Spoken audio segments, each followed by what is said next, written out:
Hello. When October winds do blow, then a man his wheat must sow. Thus must act a man of worth, who has arrived at 60 years. He must sow in young folks' ears wisdom all their hearts to fill, and give them charity if he will. There's a stage of personal development beyond adulthood that's available to us. I call it elderhood.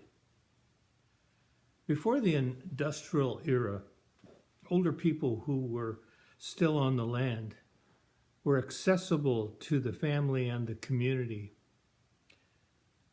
and they often acted as sources of wisdom, celebrants, and mentors.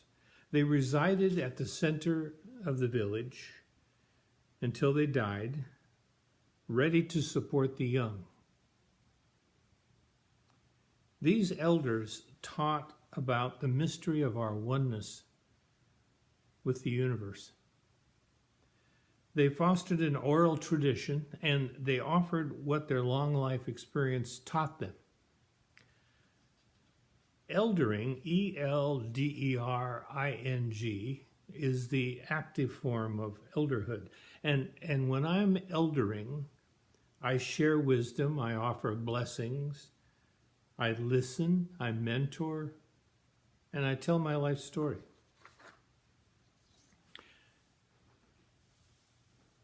I was listening in on the words of a Hopi elder as he spoke to a circle.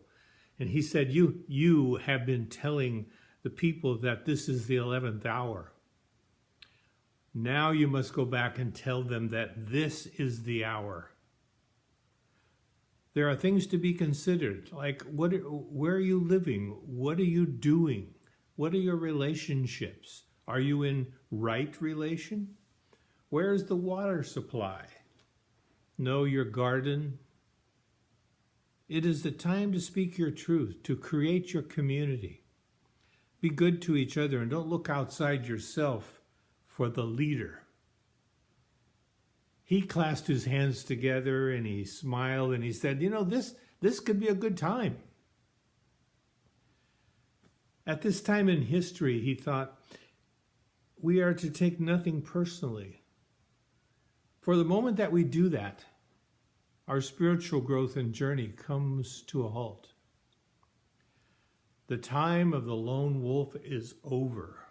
Gather yourselves. Banish the word struggle from your hunt and your vocabulary.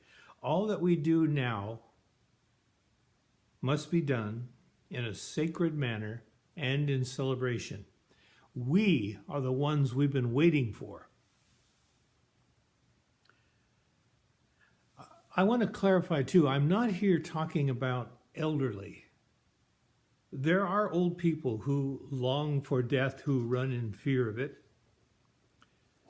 There are old people who stay away from the young and are generally not accessible to others.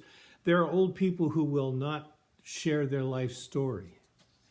But this small number of older people are uncomfortable for me because they intimidate the young. They have become a symbol of aging and make old age something to fear. Elder, on the other hand, is something that's needed by the young. Elders are needed by the community and the planet. I think about the second half of life in stages. It begins for me with midlife, which runs from nowadays maybe age 40 to 50 because we're living much longer lives. And then there comes a stage of life where we change our attitude and our behavior towards our work. If we continue to work, the quality of our work or the nature of our work begins to become more of a giving experience. And many people at this point retire. They move into this mythical thing called retirement. And then if we're lucky, we live for 15 30 more years expressing our creative energy. And then the last few years, the golden years, are a matter of completing our life.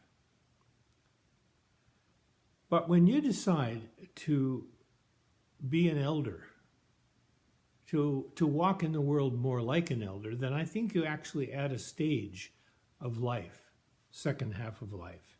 At this elder initiation stage, you make a decision about being a resource to others. And that has an impact on your life. I believe you will move at this time from a more doing part of your life to a more being part. You will find yourself surprisingly less able to travel because you'll be hanging around for the sake of others. You'll want to continue to grow and develop because you are accepting that this can happen until you die, that life doesn't end at age 60. You will embrace your mortality, understanding that you are closer to the end of life, and you will plan to die and become. Goethe wrote, "Die and become. Till thou hast learned this, thou art but a dull guest on this dark planet." Once I became enamored with the idea of elderhood, it was life-changing for me. I had to consider that I was wise enough to be a resource to others. I wanted to be a source of blessing, and therefore I went about the clumsy process of learning how. I had to become accessible to those that I would mentor, and therefore I became more connected.